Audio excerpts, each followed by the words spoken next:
everyone, welcome back to the Letters Pages. I'm Captain Logan. All right. It's time to answer some of your questions. For the next 15-20 minutes or so, we're going to knock out as many of these as we can. And just like the last segment, Eric, we're going to start at the end and work our way up. Because we always start at the beginning and then people get shafted. We're not going to tackle every question. It's going to be impossible. Yeah. But we're going to do as many as we can. And the first one, Eric, comes from The Wolverine, 1987 on YouTube. And he says, putting aside the quality of the film itself, was Days of Future Past ultimately meaningless?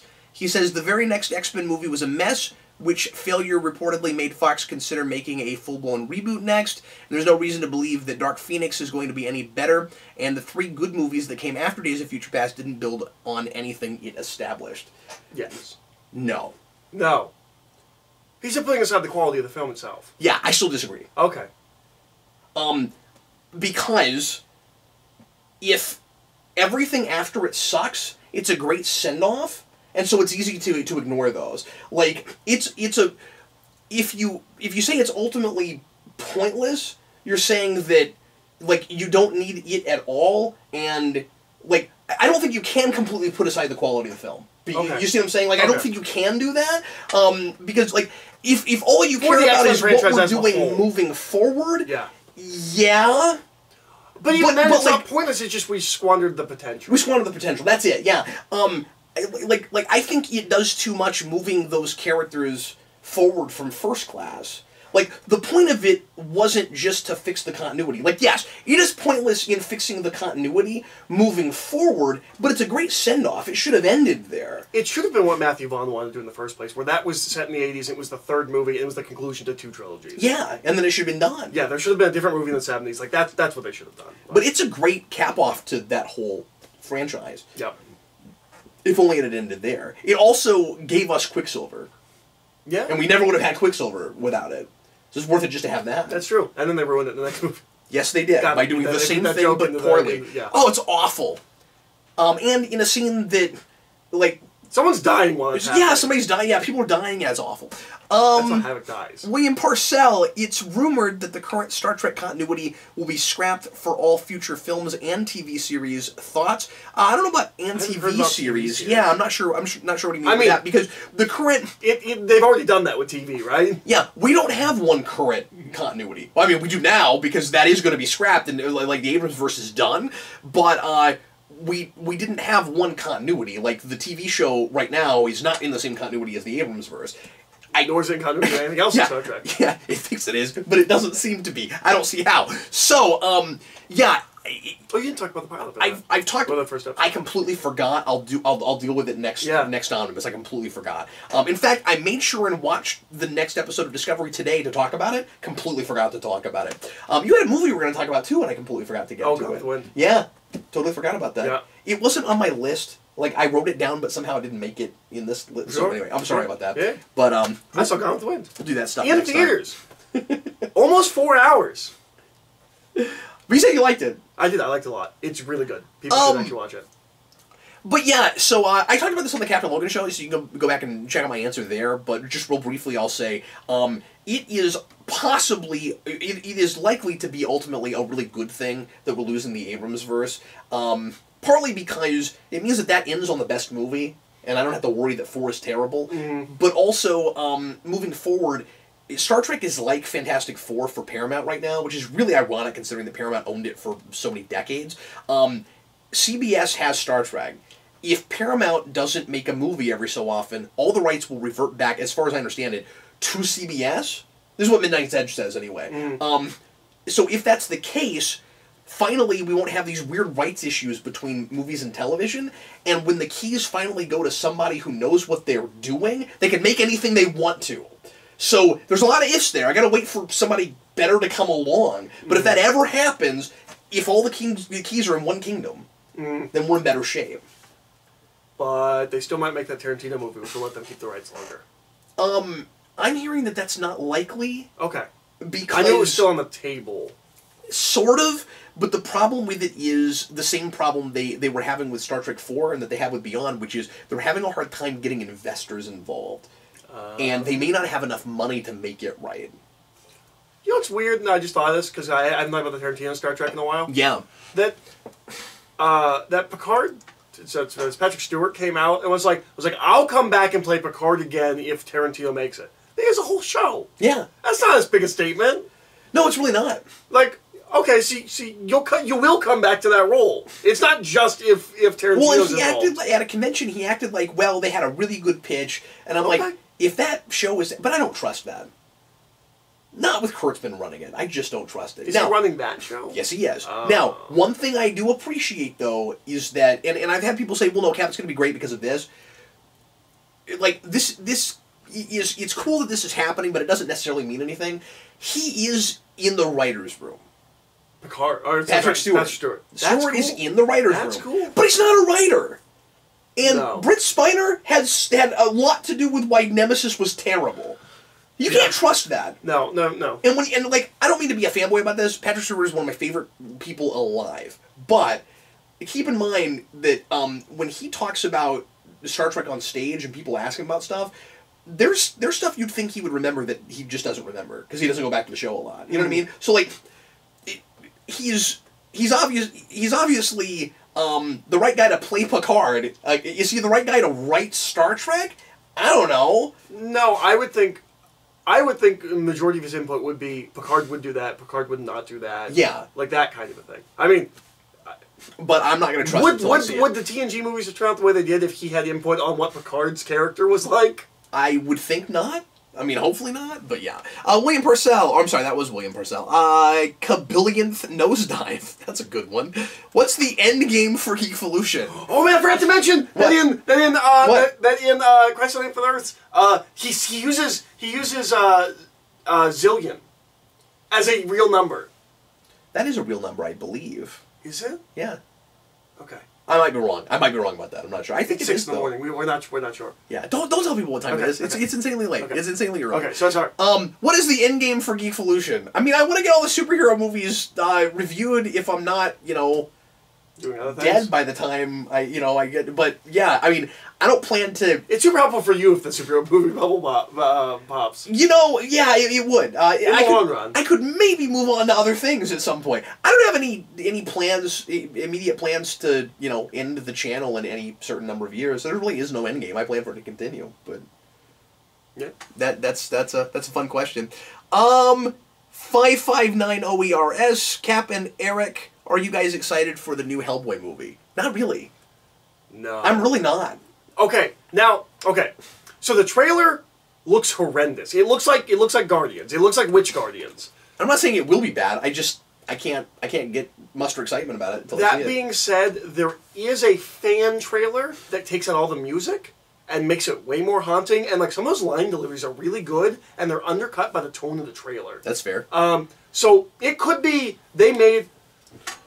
I was immediately furious because what I was told from them is that they were making a hard R horror movie, and they gave me a trailer for Thor Ragnarok. Yeah. But they may think that's how they have to sell it. And I'm hoping that's the case. I'm hoping that that's how they have to sell it. I wish they had more faith in it than that, if it's what they said it was and it's good. Mm-hmm. Because we watched The Descent, and that was a really good horror movie. The Descent. The girls in the cave. You know what? I've been racking my brain for the last 3 days trying to remember the name of that movie. It is The Descent. Rabbit Tears blog, do you think the X-Men will do well in the Marvel Cinematic Universe? It's hard to say until I know what they're doing with it. Yeah. And by doing well, I think it'll make money unless it's just awful. Is it weirder if they just show up? Or is it weirder if they act like mutants have been in the whole time and we just haven't focused on them? We've talked about this before. Both are straight. There's no way to do this where it's not odd. Yeah.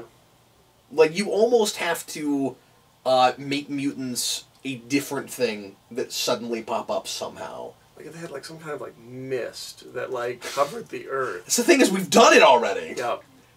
The only TV and that's not canon. Dawson007, do you think Christopher Nolan should or will ever make a James Bond movie? I don't think that will ever happen. Would he be good for it?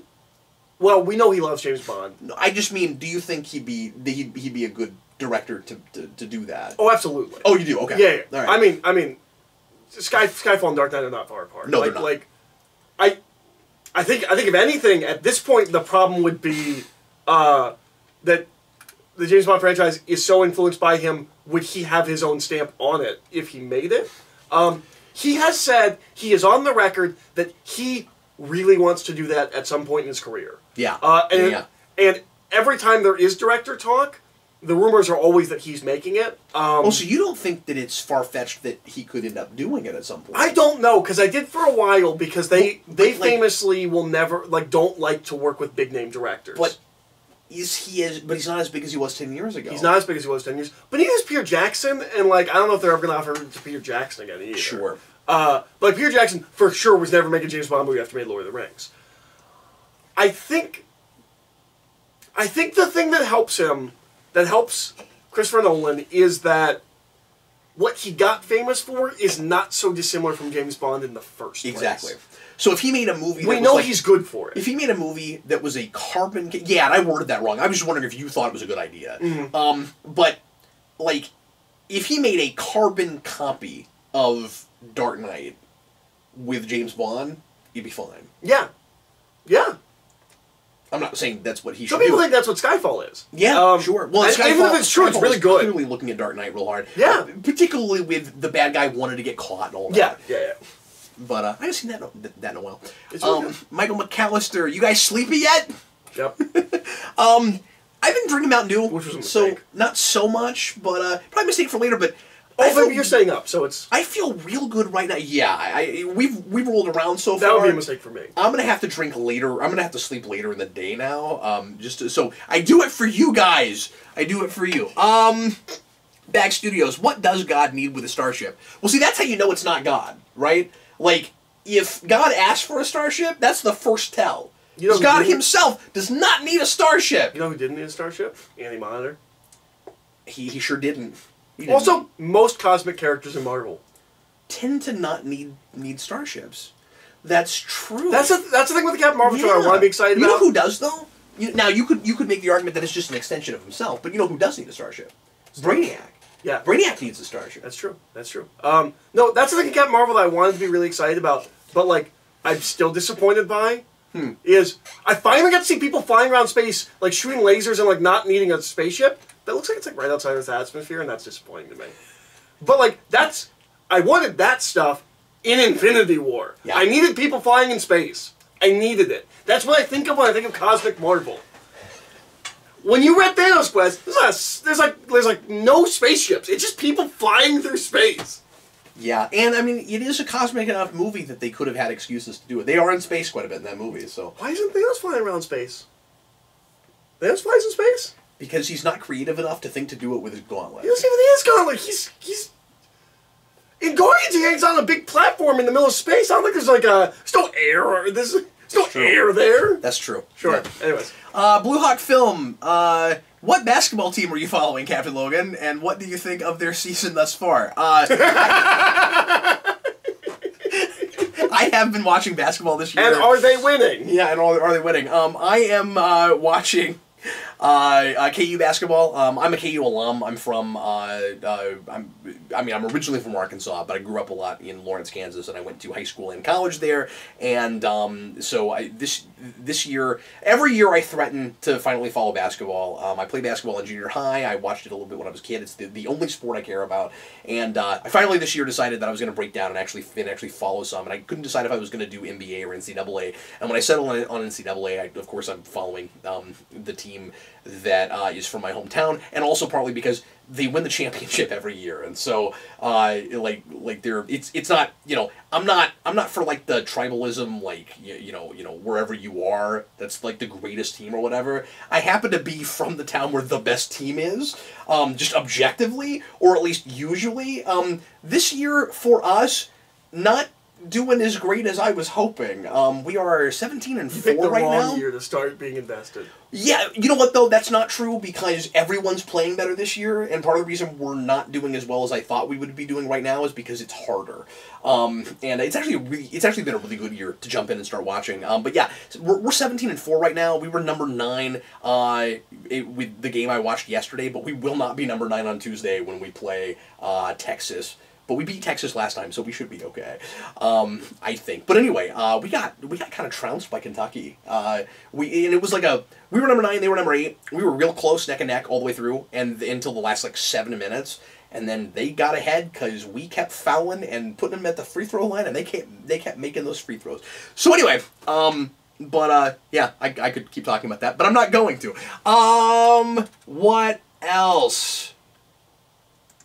I don't know who this is.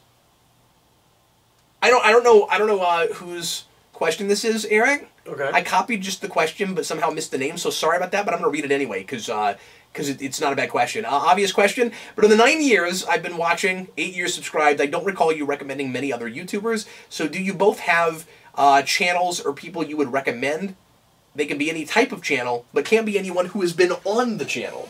That's interesting because we've talked about it a little bit, I think, on After Dark. I don't know if it's come up much on the channel itself. It's funny, I think After Dark we do reference more YouTube than we tend to here. I'm watching more YouTube than I ever used to because I listen to it like podcasts. Mm-hmm. And the stuff I tend to do most these days is stuff that's not related to anything I do on the channel. So I listen to a lot of like video game stuff. People talking about you know, old school retro stuff. What are the channels? Yeah, I should mention that. Give me a second because okay, it's late and things are not immediately coming to me. While you're oh, have you Metal Jesus Rocks is a channel I like a lot. Interesting. He is a big collector, and I've been getting a lot of great tips from his channel about collecting in general. Most of the stuff he does is like buyer's guides for different systems.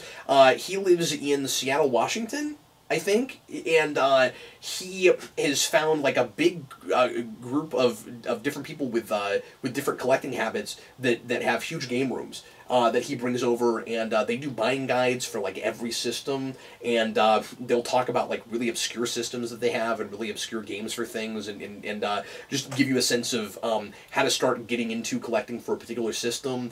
And he just seems like a really super nice, laid-back guy, and I really like listening to him.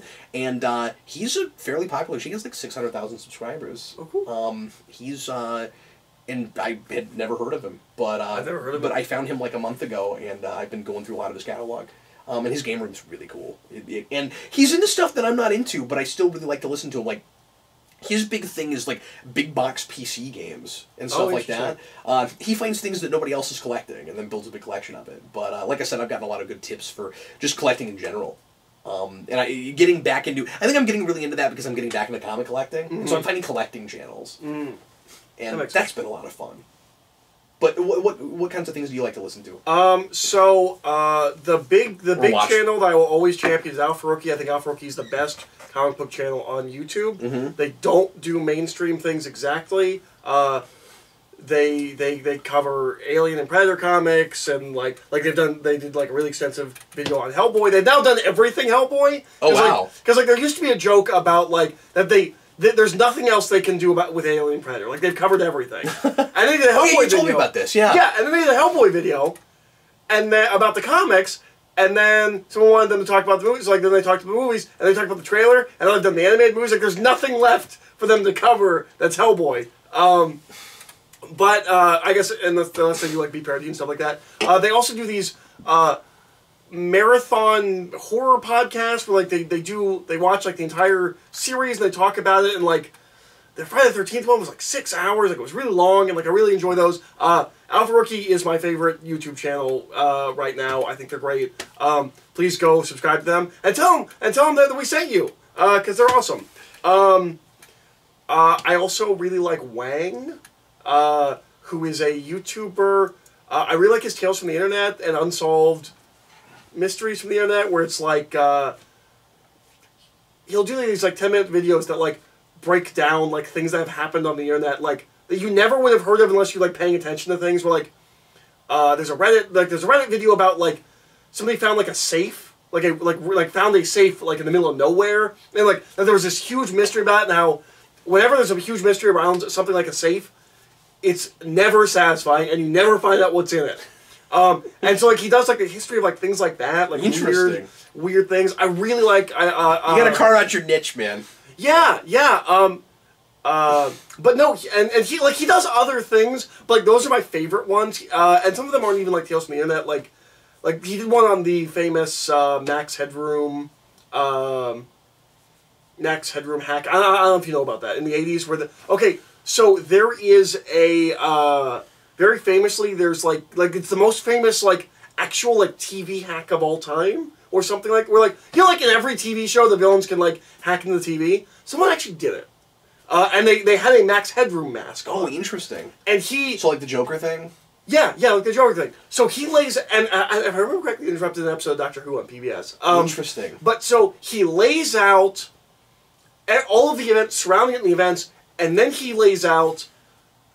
And here's all the suspects that could be. Here's who it probably... Like it's not just... It's also the follow-up. And and they're like really short, like bite-sized videos. I really like his channel. And then I watch people like JonTron, like really big. Yeah, it's stuff you've heard of, Red Letter Media. Fusion's been on the channel, but I cannot recommend enough Dragon Ball Dissection if you're a Dragon Ball fan. Eric, let's do one more. All right.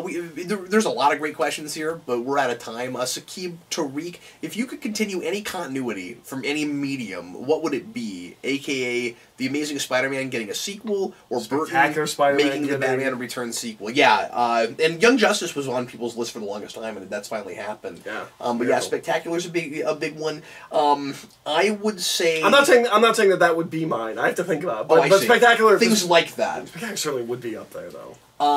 4400. Hey, but there's those novels. That's not a cliffhanger. Yeah, and then in a cliffhanger, so continue that. Wouldn't that be great? It goes into novels. They don't adapt those. They just go back to television, and they continue that. Birds of Prey.